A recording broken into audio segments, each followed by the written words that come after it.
कभी सोचा accident marriage होना, कभी ऐसे प्लानिंग या कुछ ऐसा सोचा हो? एक्सीडेंटल कैसे हुआ अगर प्लान हुआ तो? नहीं। अच्छा रिपोर्टर को वापस काउंटर क्वेश्चन याद रखना आप, ये है ना?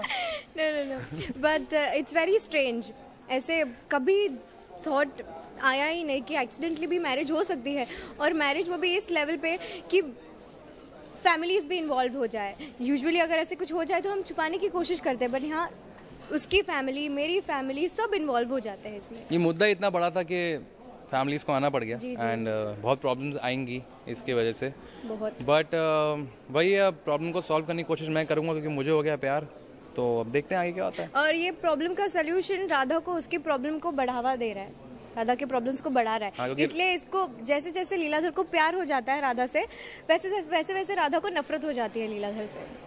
राधा का एक माइंडसेट था जो मैंने आके उसका पूरा ख़राब कर दिया है, लेकिन तो वो इस बात से एक्सेप्ट करने को तैयार नहीं है, और वो मुझसे नफरत करती है शादी के बाद भी. लेकिन मैं पूरी कोशिश जारी रखूँगा अपनी.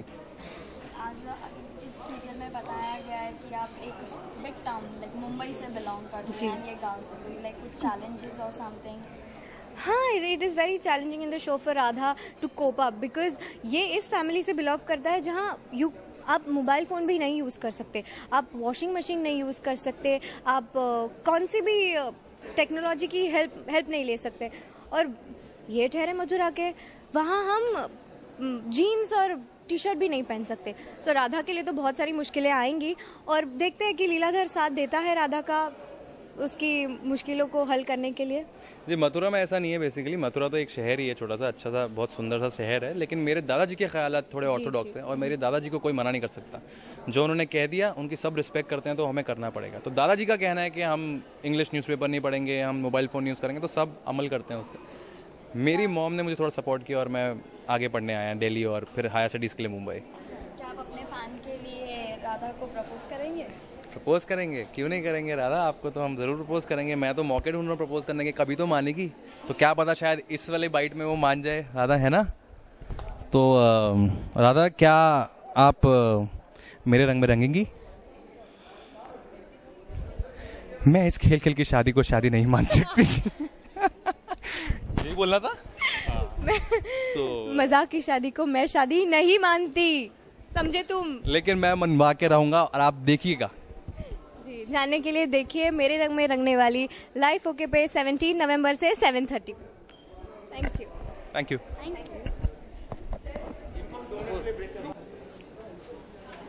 मैम, आपके किरदार के बारे में कुछ बताइए. मेरे रंग में रंगने वाली में जो मेन रोल कर रही हैं राधा, उसकी सबसे अच्छी सहेली की मैं माँ हूँ, और मैं एक प्रोफेशनल लॉयर भी हूँ. बड़ी एक आधुनिक महिला, उसकी सोच आधुनिक है. तो वो जो अजीब सा सिचुएशन राधा की ज़िंदगी में पैदा हुआ है, एक अनवांटेड मैरिज का, उसके प्रति उसकी एक माँ के हैसियत से भी एक दृष्टिकोण होता है, और एज अ लॉयर भी.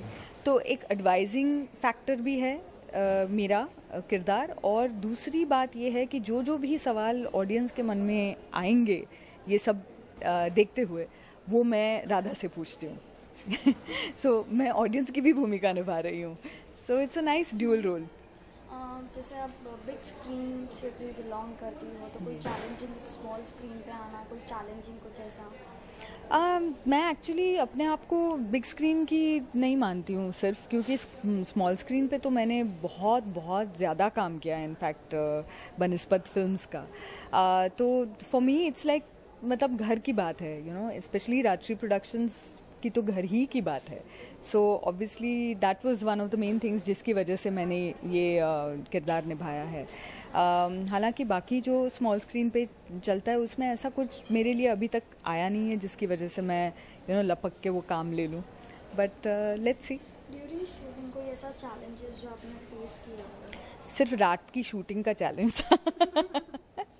क्योंकि मैं रात में मैं बिल्कुल मतलब अपने आप को अवेक नहीं रख सकती, लेकिन इसमें करना पड़ा था. काफ़ी सारे सीक्वेंसेस रात के थे, but apart from that no challenges. मुझे लगा बहुत अच्छा माहौल. सिर्फ 3 किरदार थे, राधा, मेरी बेटी और मैं, और वो पूरी कहानी बताती है। और इतना अच्छा लगा राधा के साथ इंटरेक्ट करते हुए, बिकॉज यंग एक जिसके सपने इतने सारे हैं।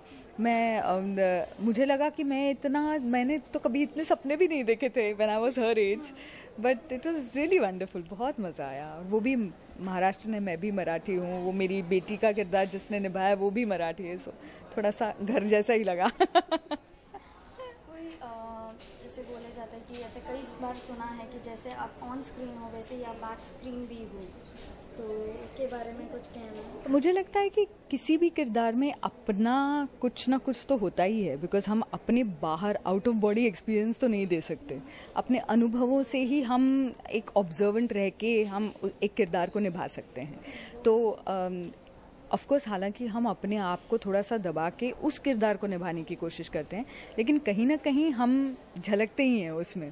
तो वो कहना ठीक ही है कि जैसे आप नॉर्मल ज़िंदगी में हो वैसे ही आप, लेकिन मुझे लगता है कि थोड़ी सी कॉम्प्लेक्सिटी ज़्यादा होती है ज़िंदगी में। किरदार में आपको एक पर्टिकुलर किस्म का काम करना होता है। So I think that's the contrast.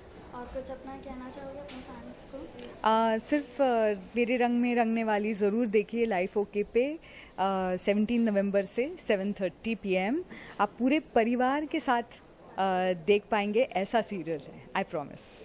Thank you, ma'am. Thank you. If you don't mind, can I have a click with you? Yeah, sure.